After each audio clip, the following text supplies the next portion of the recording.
Greetings all, my name is Ben, otherwise known as the Traveller, and welcome to a gaming review for Halloween, which I invented for no reason whatsoever. Anyway, so, to get this mostly done, I've had school and loads of problems lately, so, I've kind of been busy, but review reviews will return, everything will return. I'm trying to get a schedule, I'm trying to do Pokemon and things like that, so it takes time for me to work these all out. Anyway, so let's get this done. This game was released this year. It is a very overhyped game, and it is played by mostly every YouTuber in existence. This game has the initials of F, N, A, and F, or Faffen. Faffen. Anyway, it's Five Nights at Freddy's. This game is a horror game. And I bet you're saying to yourself, well, duh, obviously, we've seen every YouTuber play it, so it's got jump scares and stuff, so what can you bring to the table? Well, that's pretty obvious. I, on the other hand, have a bit of a different opinion within this game, and you'll see why. So, to give a bit of interest from the game, I'll tell you how I found it, then the story, the gameplay, and then the graphics, and the final verdict. The way I discovered this game was actually complete by accident. I found it on the Google Play Store before anything else, before I noticed the YouTubers play it. I brushed it off as another horror game. After I saw gameplay of it by Reister and Markiplier, I actually got myself interested and bought the game myself.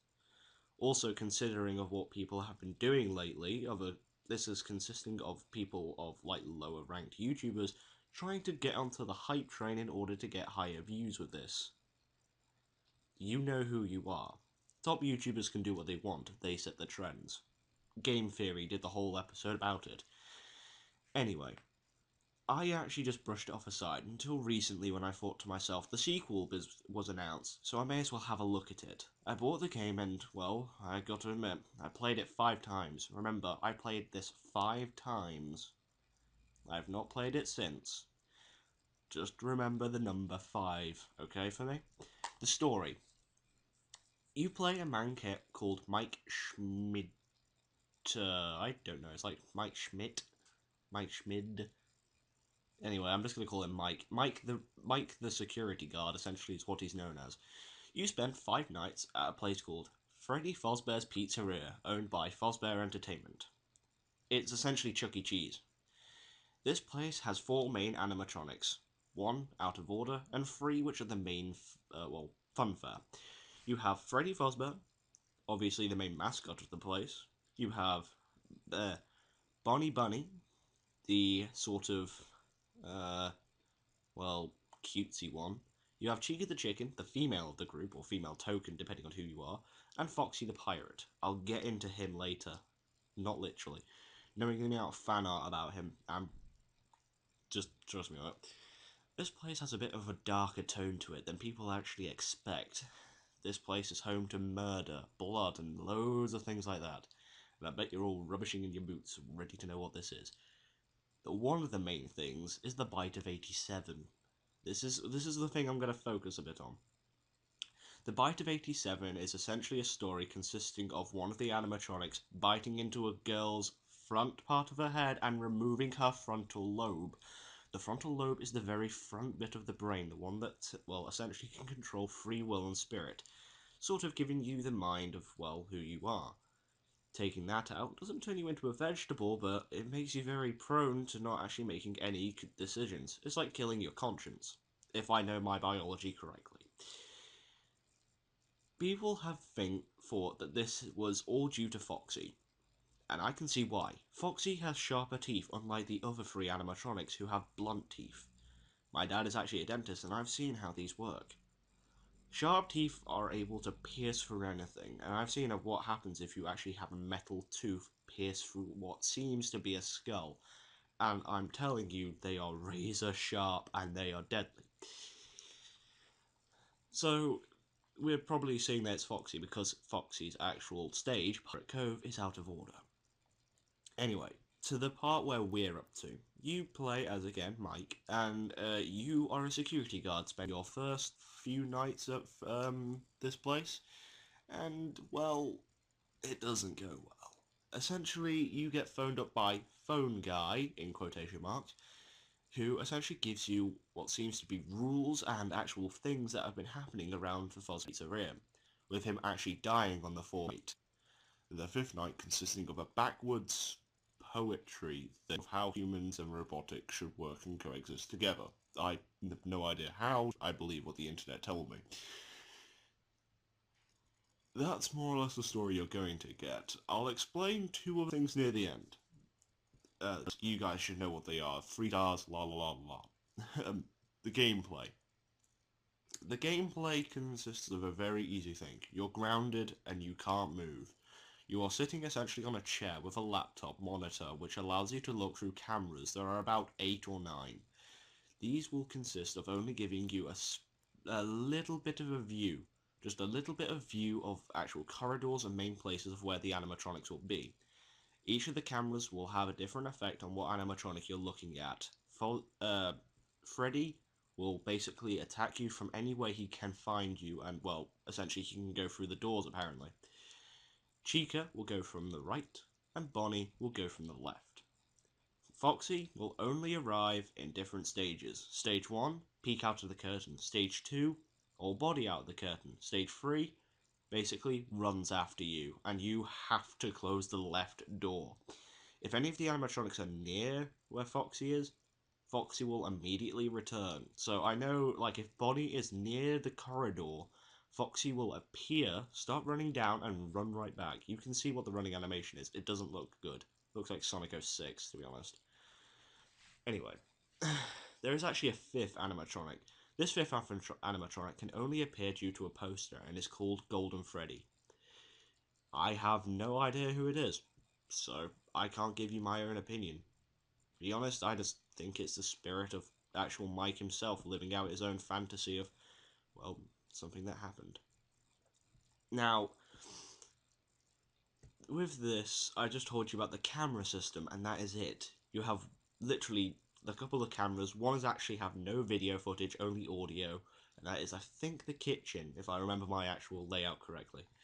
You have 2 doors, one to the left, one to the right, and 2 lights. The 2 lights will allow you to look at the corridor, 2 blind spots essentially, so you can see actually through the window and see if there's any animatronics there.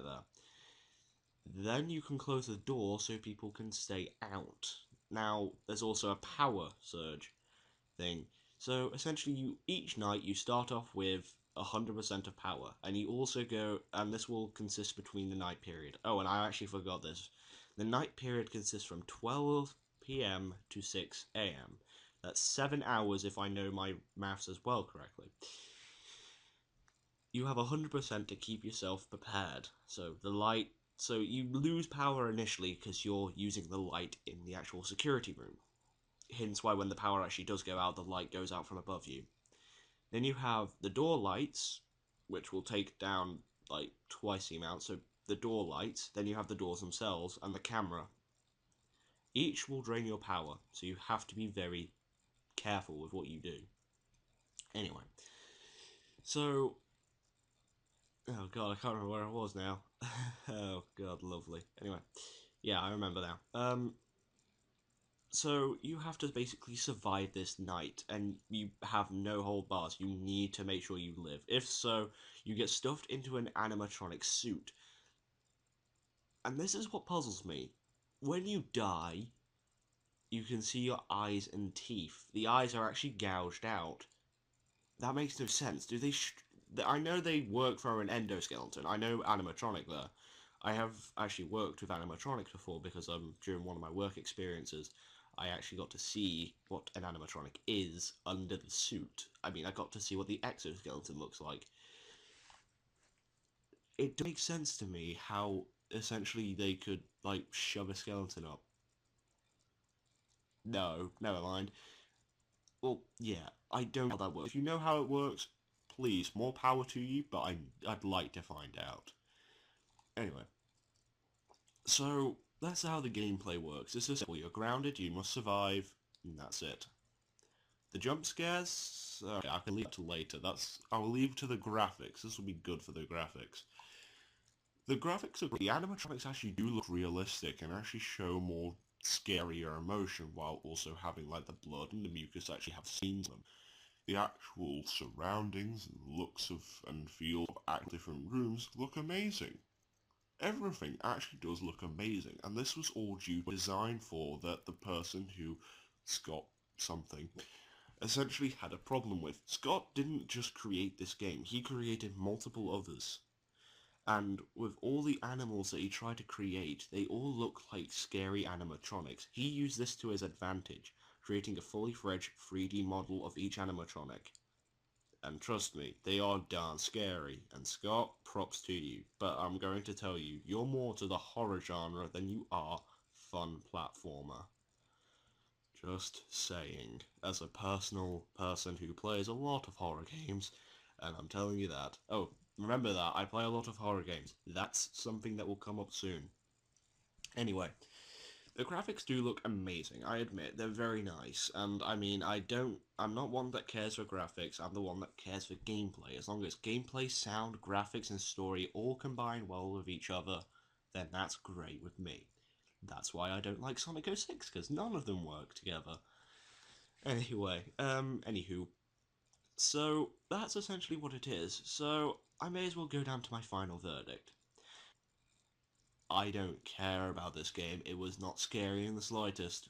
I bet you're all going like, oh god, I must write in the comments she's not liking this game, this makes no sense. Right, okay, I can back this down with you. One.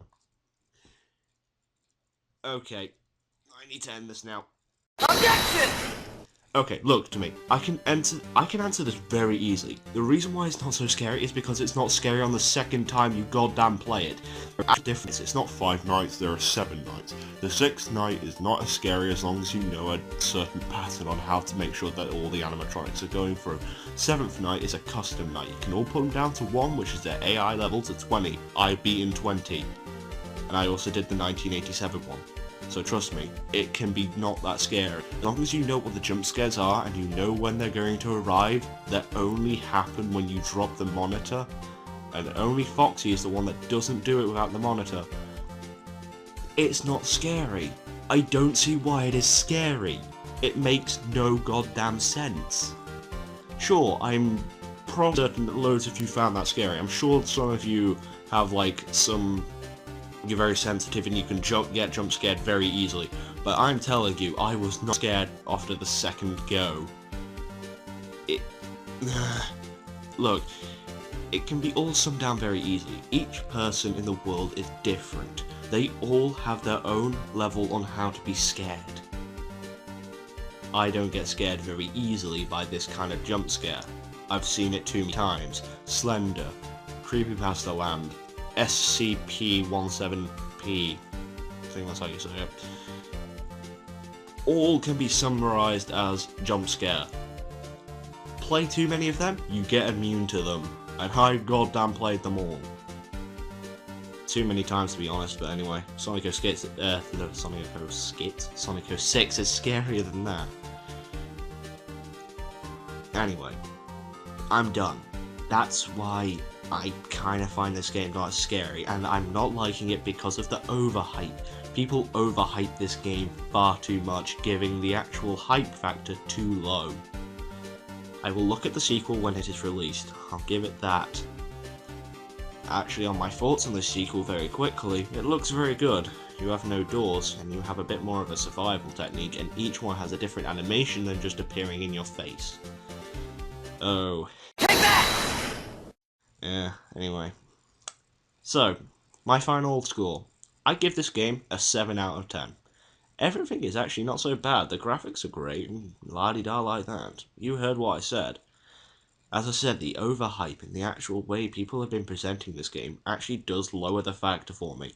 If I was going to give this game, and it was an obscure indie game, sort of similar to like Super Meat Boy when it was in its prime back in the ages, but either way, it's still a great game, I would give this game a 9 out of 10. Either way, the non-scariness after the second playthrough doesn't encourage me to go over there again. I played this game 5 times. First time, scary as hell. Second time, I knew everything that was going to happen. The last 3 times, I was completely bored out of my mind. I played this game twice, and that is twice for this review in circumstances. I played it once in the afternoon and once at 12 o'clock at night. Not as scary as you think it is. Anyway, I'm gonna go. I need to finish this Ruby review and stuff like that. I need to also get Pokemon ready. I will see you all next time. Peace, everybody!